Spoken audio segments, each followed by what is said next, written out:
साधी माणसं या मालिकेच्या आजच्या भागामध्ये आपण बघणार आहोत की मीरा असते ही सत्याला विचारत असते की तुम्ही तर नाही का ना हे बोर्ड वगैरे लावलं, म्हणजे ह्या सगळ्या प्लॅनमध्ये तुमचा तर हात नाही आहे ना. त्यावरती सत्या एकदम भडकतो आणि म्हणतो का नाही नाही, माझा कसा असा हात असेल, प्रत्येक गोष्टीमध्ये तुला काय वाटतं का मीच करतो का, सगळं काही मीच करेल का, मला काय एवढी गरज पडली, लावलं कोणीतरी दुसरं असेल आणि सगळं काही माझ्यावर येतो, म्हणजे असं झालं काही झालं तरी मीच दिसतो. असं म्हटल्यानंतर इथे मीरा मात्र त्याच्याकडे बघत असते आणि तेव्हा सत्य असतो का तो सांगत असतो मी नाही लावलं, मी कशाला लावू, इथे प्रत्येक वेळी माझ्यावरच नाव येतं, एकदा तसं काही गोष्ट केली म्हणजे काय प्रत्येक वेळेला मीच करेन का. आणि तेव्हा ना तो रुसतो आणि तो जाऊन ना तिथे खाली बसतो. तो म्हणतो की असं आहे की घरामध्ये दूध जळलं तरी तू मलाच बोलणार आहे. असं म्हटल्यानंतर मीरा म्हणते की जास्त ना विषय चार टोकाला नेऊ नका, खरं आहे ना ते सांगा. त्यावरती सत्या म्हणतो अरे पण मी नाही केलं ना, मी कशाला खोटं बोलेन, तुला माझ्यावरती विश्वास नाही का, मी असं कशाला करेन, म्हणजे घरात काही पण झालं, भाजी करपली दूध करपलं तरी सगळं सत्यामुळे झालं असं आहे का, माझ्यावरती कोणालाच विश्वास नाही, तुला पण माझ्यावरती विश्वास नाही, मी असं खोटं का बरं बोलेन, मला काय गरज पडली तो बोर्ड लावायची, असं बोलून तो तिला सांगत असतो. पण खरं तर त्यानेच लावलेलं असतं हे त्यालासुद्धा माहीत असतं. मग त्यावरती मीराला असं वाटतं की आपण चुकीचं बोलत आहेत त्याला. तेव्हा सत्या म्हणतो की अरे आपल्याला काय गरज आहे असं कामं करायची, आपण अजिबात अशी काही कामं करत नाही आणि तुला काय माझ्यावर विश्वास नाही का, असं बोलून तो नाराज होतो. तेव्हा मीरा असते ती म्हणते ठीक आहे तुम्ही नाराज नका हो, तुम्ही नाही केलं तर नाही केलं, ठीक आहे जाऊ दे, मी सॉरी, मी तुम्हाला तुमच्यावरती विश्वास आहे, तुम्ही असं सगळं काही केलंच नसेल, तुम्ही हा बोर्ड लावलाच नसेल, जाऊ द्या आता झालं गेलं सोडून द्या, असं ती त्याला म्हणत असते. तेव्हा सत्या मात्र फुगूनच बसलेला असतो. सत्या म्हणत असतो का मलाच बोलत असतेस तू प्रत्येक वेळेला, माझीच तू चुकी काढत असतेस, मी केलं नाही तरी मला सांगते. तेव्हा मीरा म्हणते की चला आपण दोघी मिळून हा बोर्ड काढू.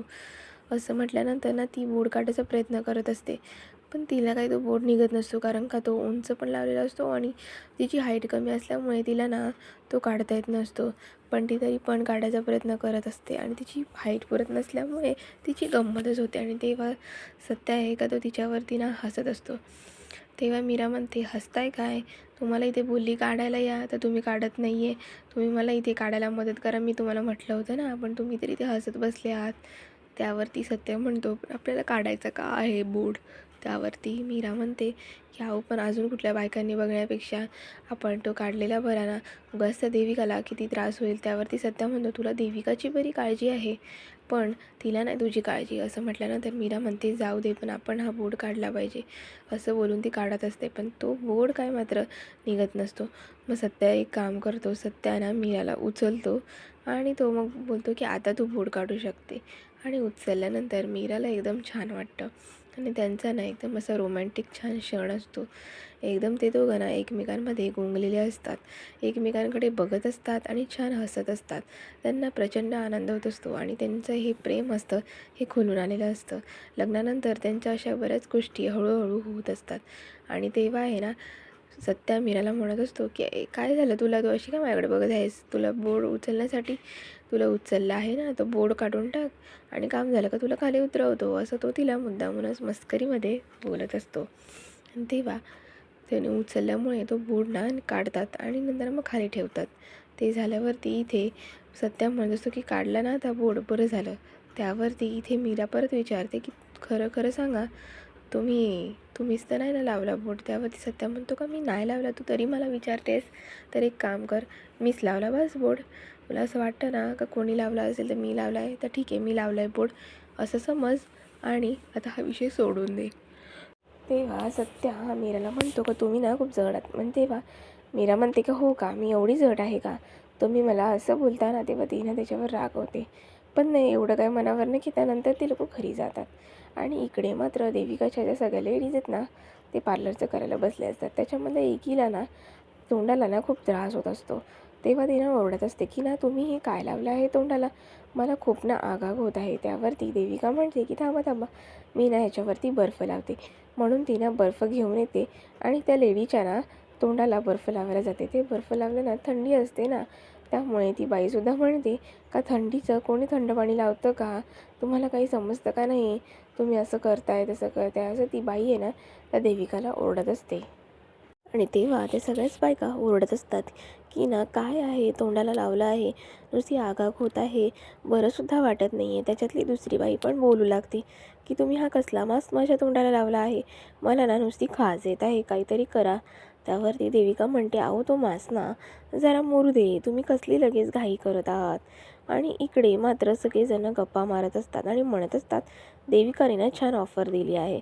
असं म्हटल्यानंतर इथे दरवाजा ना बंद होता. तो ना मीराला प्रश्न पडतं की दरवाजा का बरं बंद आहे, पण परत ती ना दरवाजा जसा होता तसा लावून टाकते. त्यानंतर मीरा विचारते की का बंद आहे दरवाजा. त्यावरती रिया म्हणते की अगं वहिनी, दरवाजा ना बंदच राहते, नाही तर ना अजून काहीतरी लेडीज येतील आणि ना गोंधळ होऊन जाईल. असं म्हटल्यानंतर इथे मीरा आणि सत्या म्हणतात की आम्ही तर तो बोर्ड काढून टाकला, आता काही टेन्शन घ्यायची गरज नाही. असं म्हटल्यानंतर इथे निरुपमा तर मीरावरती भडकते. तिला म्हणते, तुला कोणी शहाणपणा करायला सांगितलेलं गं बोर्ड काढायला. तेव्हा मीरा आणि सत्या मात्र काहीच बोलत नाही. पण त्यावरती निरुपमा आहे की ती जोराजोराने बोलत असते की काय आहे, तुम्हाला काय गरज आहे वगैरे. असं बोलल्यानंतर इथे मीरा आणि सत्या तिच्याकडे बघत असतात की ती ना एकदम रागाने बोलत असते. तेव्हा इथे तिला लगेच आठवतं की आपल्याला आता सौजन्याने बोलायचं आहे. त्यावरती ती म्हणते, अगं मीरा बाळा, तुला कोणी सांगितलं होतं तो बोर्ड काढायला, तू एवढी शिकलेली आहेस ना, तर कोणी सांगितलं होतं. त्यावरती मीरा म्हणते की नाही देविका, त्यांचं ना त्रास होईल ना म्हणून मी काढला. आणि तेव्हा इकडे ना देविकाच्या इथे एक लेडी असते, ती सुद्धा म्हणत असते की काय हे पाणी थंड दिलं आहे, मला ना गरम पाणी द्या. असं म्हटल्यानंतर देविका म्हणते, आणत्या, मी सगळ्यांसाठी गरम पाणी आणते. असं बोलून ती रागारागाने बाहेर जाते. तिला ना त्याचा कंटाळा आलेला असतो, पण काय करणार, आपल्यावर जबाबदारी पडली असते तर आपल्याला करणं गरजेचं आहे. असं बोलून तिला ते करावं लागतं आणि ती करत करत ना रागारागाने तरा बाहेर येते आणि जोराजोरामध्ये पाण्याचा टोप वगैरे आपटून पाणी तापवायला ती घेत असते. आणि तेव्हाच ना तिच्या मनामध्ये पण राग येत असतो की हे सगळं ना निरुपमामुळे होत आहे, आपली जी हालत झाली आहे ना ती फक्त आणि फक्त निरुपमा त्याला दोषी आहे. असं बोलून ना ती गरम पाणी करत असताना आदळआपट करत असते. आणि तेव्हाच ना निरुपमासुद्धा बघते की आता ना देविका आली आहे. मग निरुपमा म्हणते का मी ना जरा जाऊन आली. आणि म्हणून ना निरुपमा आहे ना ही इथे देविकाच्या इथे जाते आणि देविकाला म्हणते, काय मग कसं चाललं आहे तुझं सगळं, तुला समजलं ना आता की माझ्या नादी लागल्यावर काय हाल होतात ते, त्यामुळे ना माझ्या नादी लागू नकोस. असं निरुपमा आहे ना ही देविकाला धमकी देत असते. तेव्हा देविका तर काही बोलत नसते, कारण का मोठी असते, त्यामुळे ती काहीच बोलत नाही. त्यानंतर इथे निरुपमा गेल्यानंतर देविका म्हणते का तुम्ही माझे हाल केलेत ना, आता तुमचे पण लवकरच हाल होणार आहे, तुमच्यावरती सुद्धा लवकरात लवकर संक्रांत येणार आहे, तेव्हा मग तुम्हाला सुद्धा समजेल का देविका काय चीज आहे. असं बोलून ना ती हसत असते. आणि तेव्हाच ना दरवाजावरती बेल वाजते.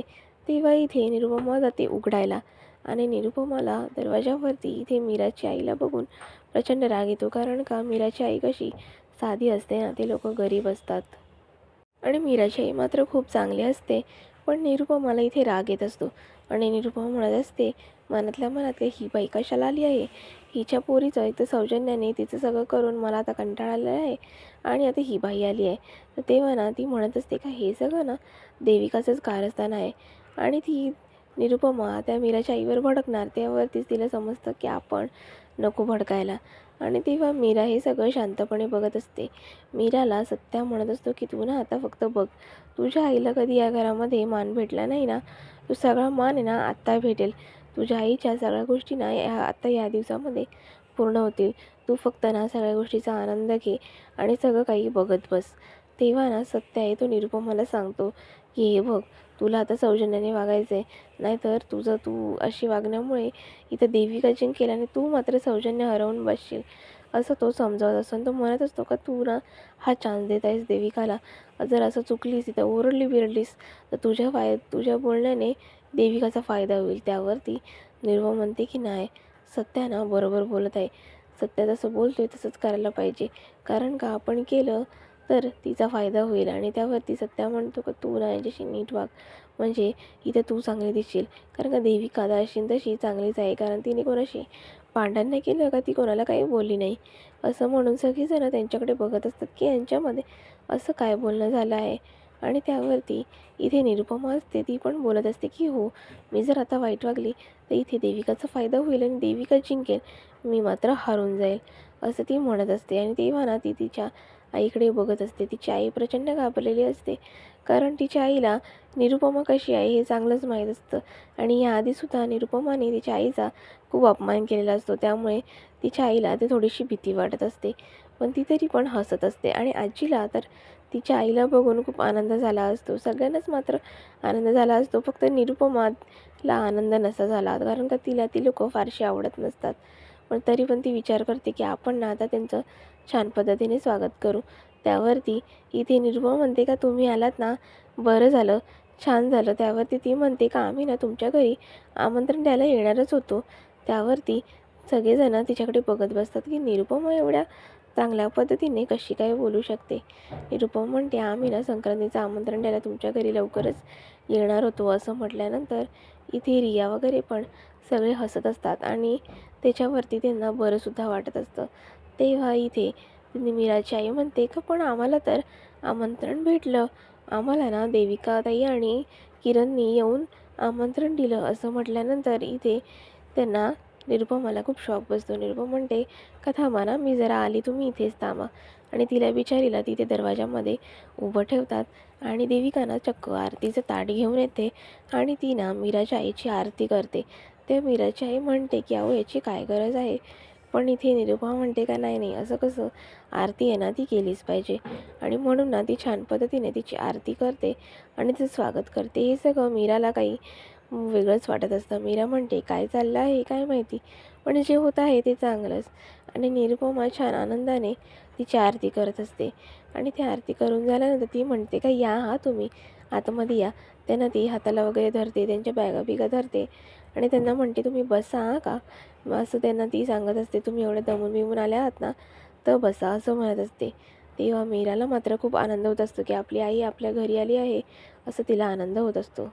तेव्हा मीराची आई असते, तिला ना सगळं जे आधी निरुपमा बोललेली असते ना, ते सगळ्या गोष्टी आठवत असतात. तेव्हा निरुपमा तिच्या आईला बोललेली असते की तुम्हाला या अशा मऊ गादीवर बसायची सवय नाही ना, तुम्हाला कडक कडक त्या खुर्च्यांवर बसायची सवय आहे ना, त्यामुळे तुम्हाला इथे बसल्यावरती कसं तरी वाटत असेल. असं ती श्रीमंतीचे टोमणे तिला मारत असते. आणि हे सगळं ना निरुपमाच्या सगळ्या वागणुकीमुळे मीराच्या आईला वाईट वाटत असतं.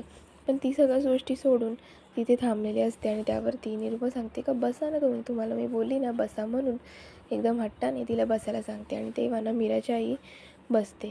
तिला ना खूप टेन्शन आलेलं असतं की हिचं असं बदललेलं रूप यामागे काय कारण असेल आणि ही अशी का बरं वागत असेल असं. पण ती थोडीशी आनंदी पण असते की जाऊ दे, काही झालं तरी बरंच आहे. त्यावरती आजी म्हणत असते की अगं जा, त्यांना नाश्ता पाणी काहीतरी घेऊन ये. असं म्हटल्यानंतर निरुपमा म्हणते की हो हो मी जाते ना, मी सगळं करते, मी त्याच्यासाठी सगळं काही आणते, असं बोलत असते. आणि त्याचवेळी इथे निरुपमा ना पंकजला आणि देविकाला म्हणत असते की अरे जरा जरा मला ना ते वरच्या जरा 1-2-3 गोष्टी काढायच्या आहेत, त्या जरा काढूया. असं म्हटल्यानंतर इथे रिया पण म्हणत असते की हां तुम्ही छान आहात, इथे मस्तपैकी बसा. तेव्हा निरुपमा म्हणते की चल रे पंकज, मला ना तुझ्याशी जरा बोलायचं आहे, म्हणजे ना ते वरती जरा ते काय माझं काम आहे ना, ते मला जरा काढून दे ना, माझा ना तिथे हात पोचत नाही. असं बोलून ना ती म्हणत असते की तुम्ही इथं बसा, मी ना पटकन जाऊन आली. आणि तेव्हा ना तिच्या मनामध्ये प्रचंड राग येत असतो. ती म्हणत असते काय आहे, मला कोणाकोणाचं करायला लागत असतं. खरं तर तिला ना तिच्या आईचं करण्याचा काही रस नसतो, कारण का तिला ना मीरा ही गरीब असते ना, त्यामुळे तिच्या घरातल्यांचं तिला करायला आवडत नसतं. आणि तेव्हा ना इथे पंकजला आणि देविकाला निरुपमा बोलल्यामुळे त्यांना ना खूप टेन्शन आलेलं असतं. आणि इथे सुधाकरला सुद्धा आनंद झालेला असतो. तो सुद्धा त्यांच्याकडे बघत असतो व्यवस्थितपणे. आणि तेव्हा मीराची आई आहे ही लेकीला भेटल्यामुळे तिला आनंद झाला असतो. निरुपमा इथे नुसती बोलत असते की तुम्ही बसा हां का, मी घेऊन येते. पण तिला घेऊन यायची काही इच्छा नसते, कारण का तिला ना त्यांचा राग येत असतो. आणि ती तेव्हा म्हणत असते की चला रे पंकज, मला ना जरा वरचं ते सामान आहेत ना ते काढून दे, मला जरा हवं आहे. असं बोलून ना ती पंकजला घेऊन तिकडे जात असते. आणि पंकजला घेऊन गेल्यानंतर तिच्या पाठोपाठ देविका पण म्हणते की चला मी पण येते, आणि म्हणून ना ती पण जाते. आणि तेव्हा इथे ते दोघं गेल्यानंतर मीरा असते की ती तिच्या आईला भेटते, तिला मिठी वगैरे मारते, तिला खूप सारा आनंद होतो. आणि हे सगळं ना सत्या बघत असतो. सत्याला पण ह्या गोष्टीचा आनंद होत असतो. तेव्हा मीरा तिच्या आईला मिठी मारल्यानंतर ती विचारत असते की आई तू कशी आहेस, तू बरी आहेस ना. सगळ्या गोष्टी मायलेकीच्या एकमेकी गप्पा मारत असतात. आणि तेव्हा मीराची आई आहे ना ती म्हणत असते की मी ह्याच्यामध्ये ना तुम्हाला गजरे आणि सजावटीसाठी काही हार वगैरे आणले आहेत. असं म्हटल्यानंतर इथे आजी आणि सत्या तर खूप आनंदित असतो. तेव्हा तिची आई असते ती म्हणत असते का मी सगळं काही घेऊन आली आहे, तुम्हाला काही टेन्शन घ्यायची गरज नाही. आणि इकडे मात्र निरुपमा असते ती पंकजला आणि देविकाला किचनमध्ये बोलवल्यानंतर त्यांना म्हणते का हे सगळं तुम्हीच केलं ना, तुम्हीच तिला बोलवलं ना, असं ती रागारागाने बोलत असते. आणि तेव्हा इथे पंकज आणि देविका काय बोलणारच, तेवढ्यामध्ये निरुपमाच नुसती बोलत असते की तुम्हाला काय गरज होती तिला बोलवायची. असं बोलल्यानंतर इथे पटकन सत्या येतो आणि सत्याला बघून ते लोक थोड्या वेळासाठी का होईना पण गप्प बसतात. तेव्हा इथे सत्याला आलेलं बघून निरुपमा मात्र गप्प बसते. पण सत्य आहे का तो बोलत असतो की एक नंबर आहे का तू, मस्त स्वागत केलंस त्यांचं वगैरे. असं बोलत असताना इथे देविकासुद्धा आनंदित होत असते. पण इथे निरुपमाला मात्र ह्या गोष्टीचा आनंद होत नसतो, कारण का निरुपमाला हे फारसं आवडत नसतं. निरुपमा म्हणते का तूच बोलवलंस ना त्यांना. त्यावरती इथे पंकज बोलतो का आम्ही बोलवणार, त्याच्यात सांगायला लागतो की सत्या, पण तू तेवढ्यात गप्प बसतो. त्या देविका म्हणते की हो आम्ही बोलवलं, कारण का तुम्ही पण तर तो बोर्ड आमच्याबद्दल लावलात ना, आणि तुम्ही तर मला त्रास होईल एवढं केलंत ना.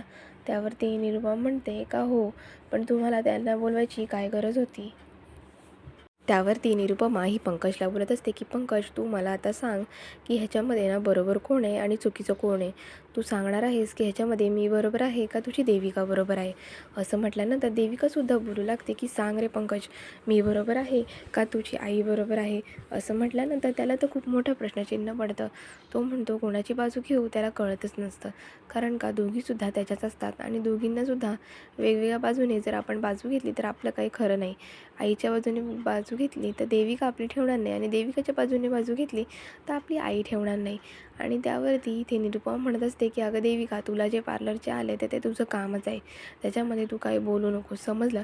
पण तुला इथे मीराच्या आईला बोलवायला कोणी सांगितलं होतं, असं ती ना बडबडत असते. आणि त्यावरती ते सत्या पण बोलत असतो की हां त्यांनी केलं ते चुकीचंच आहे, पण आता ते सगळं जाऊ दे, आता आपल्याला काय करायचं आहे ते पुढे ठरवा. असं बोलून सत्या मध्ये मध्ये आग लावत असतो.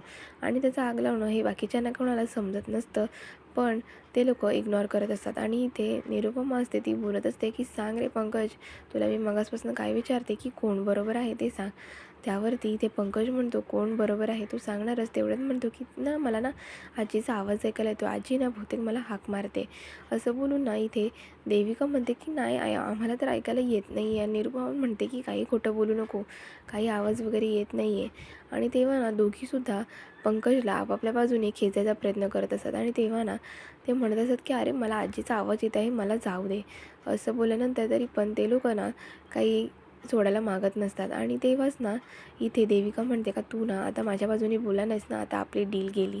आता बघ तुला 70% मिळणार नाहीत, मला 70% भेटणार आणि तुला 30%, अशी आपली डील. बघ आता तू माझ्या बाजूने बोलला असतास तर तुला तुझं सगळं काही मिळालं असतं, पण आता सगळं काही कॅन्सल. असं बोलून ना ती त्याला धमकावत असते. आणि निरुपमा हे सगळं ऐकण्याचा प्रयत्न करत असते, पण तिला काय ऐकायला येत नसतं. आणि तेव्हा ना रूममधून त्या बायकांचा पाणी पाहिजे असा आवाज आल्यामुळे इथे देविका गरम पाणी त्यांना घेऊन जाते. आणि तेव्हा ना ती निरुपमाकडे बघून तोंडवाकडं करते. आणि तिचं असं तोंडवाकडं करणं बघून निरुपमाला मात्र जाम चिड येते. निरुपमा पण त्याच्याकडे बघून तोंडवाकडं करते. त्यानंतर इथे सगळेजण बसलेले असतात आणि तेव्हा ना छान त्यांच्या अशा गप्पा चालू असतात. तेव्हाच इथे आजी म्हणते का निरुपमा कधीपासून गेली आहे, अजून आली नाही, काय करते काय माहिती, हिला ना बरोबर बघितलंच पाहिजे.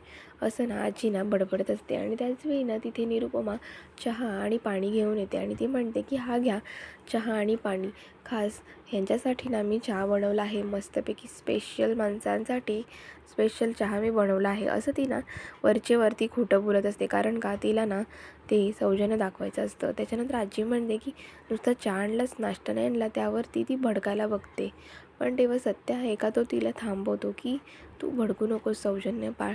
त्यावरती निरुपमा म्हणते का पण पहिले आधी चहा तर घेऊ दे, मी नाश्ता वगैरे सगळं करते, मी नंतर करेन. असं बोलून तिला ती हसत असते, म्हणजे वरचेवर दाखवत असते. तेव्हा आहे का इथे आजी असते तीसुद्धा म्हणत असते अगं घे ना, कशाला तू लाजतेस, घे घे. असं म्हटल्यानंतर ती बिचारी चहाचा कप घेते आणि तेव्हा मीरा असते का ती म्हणते की आपण ना आता छानपैकी ना रियाच्या संक्रांतीची तयारी करायला घेतली पाहिजे, कारण का आता वेळच आली आहे ना. आपण तिच्यासाठी छान सजावट आणि तिच्यासाठी छान ना हलव्याचे दागिने करायला पाहिजेत आई, कारण का तिची पहिली संक्रांत आहे ना, तर हलव्याचे दागिने आपल्याला केलेच पाहिजे. असे म्हटल्यानंतर रिया म्हणते की हलव्याचे दागिने, मला तर ना हलवा खूप आवडतो, खास करून ना गाजर हलवा आवडतो, तर तुम्ही ना गाजर हलव्याचे दागिने करा.